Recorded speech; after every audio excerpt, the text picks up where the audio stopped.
Hey guys, this is Danielle with WTI here, and I'm here to share with you this cute little nightlight. It is soft, as you can see here, and what you do or your child does is you just tap it and it will change colors. This thing, I honestly think it is adorable, and the fact that it's fluffy, it just makes me want to squeeze it. Gives the perfect amount of light off for a nightlight. So I sleep in my kids' room quite often, and it doesn't bother me. So that is a plus. I'm going to show you my kids using this and how easy it is for them.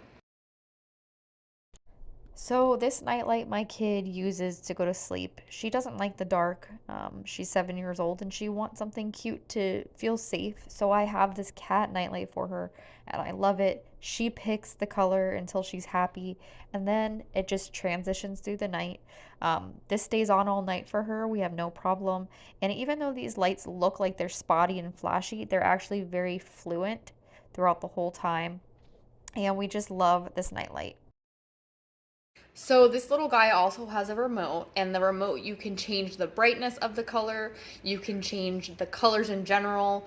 Your nightlight can be more bright or it can be dimmer. It's got a timer on there and everything. You can use all those functions on the bottom of the cat also, but we really like all the options that it has. I highly recommend it, but that's just my point of view.